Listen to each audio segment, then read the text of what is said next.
ঘর ধাক্কা দিয়ে ধরে নিয়ে আসা উচিত, এমনি তেমনি না। একটা পুলিশ বলে কোনো কথা না, একটা ব্যক্তির পরিবারকে নিয়ে গালাগালি। এটা চুল্লু খেয়ে উল্লু হয়ে চাকুরিটা করলে বাংলা মানুষ মানবে না। আগে সর্বৈব কর্তা ছিলেন কেসটা, এখন সেখানে ফাটল ধরেছে কেসটা, সেটা সহ্য হচ্ছে না, তাই তার বিষাদগার। সেই বিষাদগারের শিকারকে পুলিশ, তার পরিবার, তার বউ, তার মা, তারা কি করলো? এই সমস্ত তৃণমূলীদের জুতানো দরকার, জুতানো, জুতিয়ে তাদেরকে থানায় নিয়ে যাওয়া দরকার। অনুব্রত মণ্ডল সহ অন্যান্য তৃণমূল নেতাদেরকে যখনই আমরা দেখতাম যে ইডি বা সিবিআই ডাকতো, তখন তারা অসুস্থ হয়ে যেতেন, কেউ কেউ আবার উডবান ওয়ার্ডেও ভর্তি হয়ে যেতেন। এই প্রথম আমরা দেখছি যে পুলিশ ডাকলেও অসুস্থ হয়ে যাচ্ছে। এবং আমরা গতকাল এসপির মুখে শুনেছিলাম কড়া ব্যবস্থা নেওয়া হবে। আমি সেই রাজীব কুমারের মুখ থেকে জানতে চাই, যিনি ডিজি পুলিশ, অর্থাৎ রাজ্যের সকল পুলিশের যিনি মাথায় বসে আছেন, তিনি তার পুলিশ কর্মীর পরিবারের সদস্যদের ইজ্জত বাঁচাতে পারছেন না, মান সম্মান বাঁচাতে পারছেন না। তার স্ত্রীর, তার আইসি স্ত্রীর এবং মায়ের ইজ্জত নিয়ে, সম্মান নিয়ে যেভাবে ছিনিমিনি খেলেছে অনুব্রত মণ্ডল, তার কাছ থেকে শোনার কি দরকার, তলব করার কি দরকার? তাকে তো কলার ধরে বাড়ি থেকে তুলে আনা উচিত প্রিজন ভ্যানে, পারলে হ্যান্ডকাপ লাগিয়ে, এবং তাকে জেলের ভেতরে রাখা উচিত। আইসিকে কদর্য ভাষায় হুমকি, একেবারে বিপাকে এবার কেষ্ট। ক্ষমা চেয়েছেন তিনি দায়সারাভাবে, কিন্তু তাকে যে হাজিরার কথা বলা হয়েছিল, একেবারে তার অফিসে গিয়ে নোটিশ দিয়ে আসা হয়েছিল, সেই হাজিরা তিনি এড়িয়ে গিয়েছেন। পুলিশের তলব সত্ত্বেও হাজিরা দিলেন না অনুব্রত মণ্ডল। অসুস্থতার কথা বলে হাজিরা এড়িয়ে গিয়েছেন কেষ্ট, এরকমই সূত্রের খবর। প্রথমে ওষুধ খাওয়ার যুক্তি দিয়ে কুকথার সাফাই দিয়েছেন তিনি।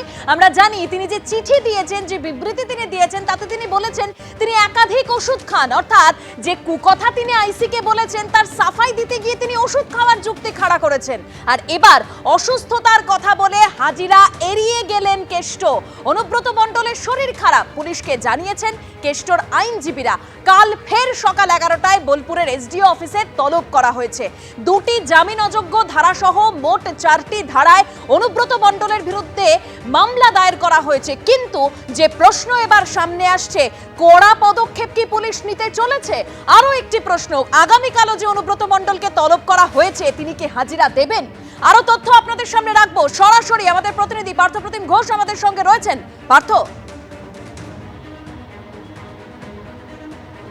দেখো, আমি বর্তমানে বোলপুর থানায় দাঁড়িয়ে রয়েছি এবং এই বোলপুর থানার যিনি একেবারে আধিকারিক আইসি, তাকে এই কদর্য ভাষায় যে কথা বলা হয়েছিল, যেগুলো একেবারে সংবাদ মাধ্যমে মানে প্রকাশ করা যাবে না, পুরোটাই প্রায় অধিকাংশই সেটা বিপ দিয়ে শোনাতে হচ্ছে, কারণ যে ভাষা সেখানে ব্যবহার করা হয়েছিল।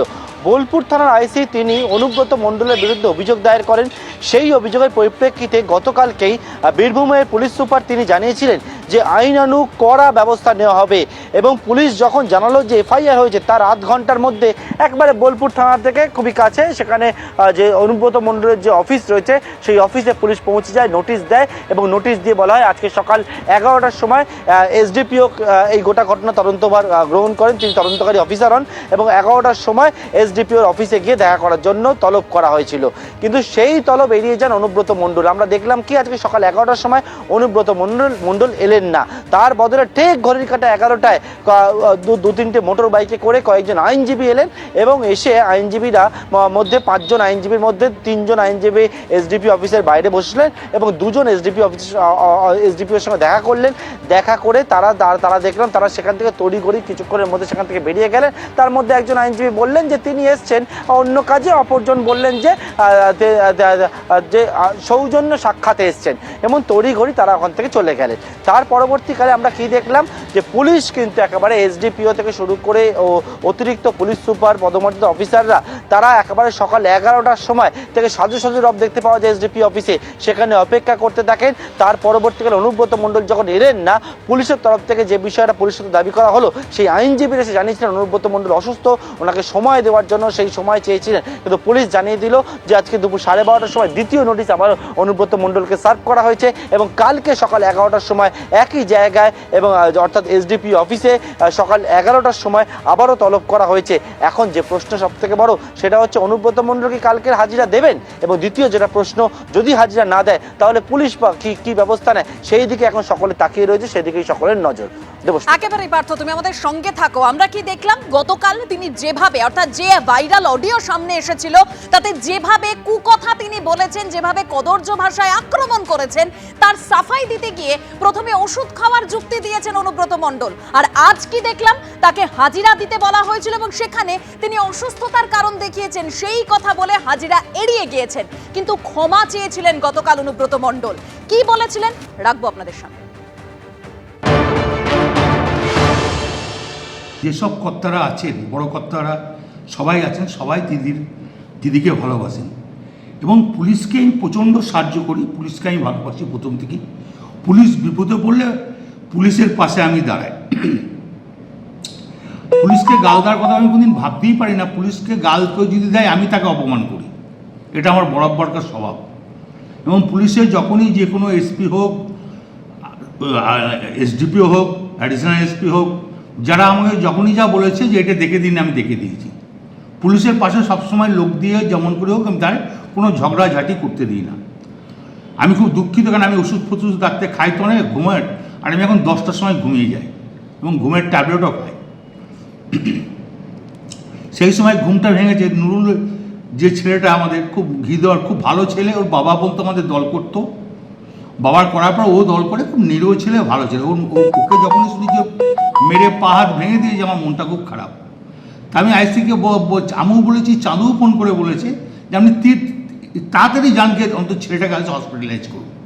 তো উনি আমাকে একটা অন্য ধরনের কথা বলেছে, সেটা আমি আর বলতে রাজি নয়। তখন আমি নিজের রাগ সামালতে পারি না। এটা স্বাভাবিক, আমি বলেছি। এর জন্য আমি দুঃখিত, আমি ক্ষমা প্রার্থী। যদি স্বাভাবিক আমার মুখ থেকে এই কথাটা বেরোনো উচিত নয়, তার জন্য আমি দুঃখিত এবং ক্ষমা প্রার্থী। আপনারা শুনলেন, অনুব্রত মণ্ডল বলছেন তিনি একাধিক ওষুধ খান, তিনি নিজের রাগ সামলাতে পারেননি, তাই ওরকম ভাবে বলে ফেলেছেন। তিনি দুঃখিত এবং ক্ষমা প্রার্থী। কিন্তু কেন তাকে এই ক্ষমাটা চাইতে হলো?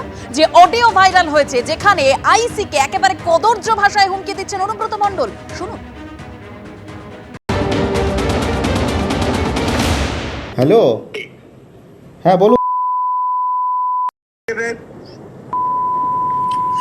তোর পশু ডেপুটেশন দিয়ে তোর বাংলো পর্যন্ত যাব, তোকে বার করে নিয়ে আসবো। বল বল বল বল বল বল বল বল হ্যালো, বল। না, আপনি কি বলছেন? আমি অনুব্রত মণ্ডল বলছি। বল বল বল বল বল। তুই ফোনে রেকর্ড করছিস, আমি সব জানি।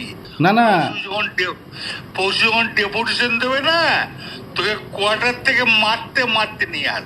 না কি হয়েছে, মানে ঘটনাটা কি? জানিস না সিঙ্গিতে কি হয়েছে? হ্যাঁ হ্যাঁ,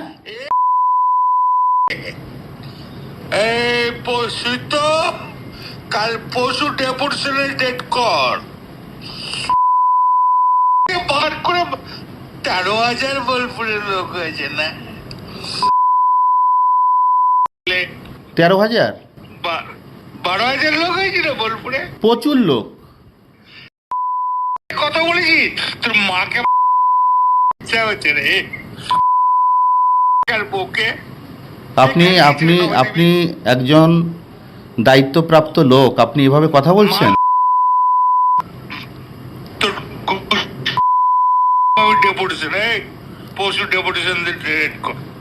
ওকে অফিস থেকে, ওই ঘর থেকে বার করার দায়িত্ব আমার। রাজীব কুমার, আমার উপর বলছি সরাবে না নাকি? হ্যাঁ, পশু ডেপুটেশন দিয়েছি, মারবে কি? মারবো দেখুন আমি। আমার 10,000 লোক হয়েছে বোলপুরে,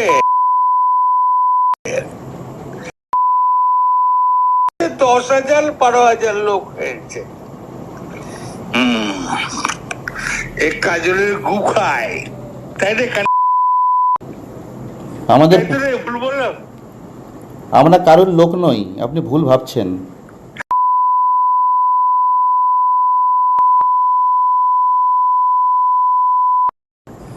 তোর পশু ডেপুটেশনের ডেট কর, আমি যাবো থানাতে। ওর চুলের মুঠি ধরে আমি বার করে নিয়ে আসবো ওখান থেকে। আপনি এভাবে কেন বলছেন? হ্যাঁ,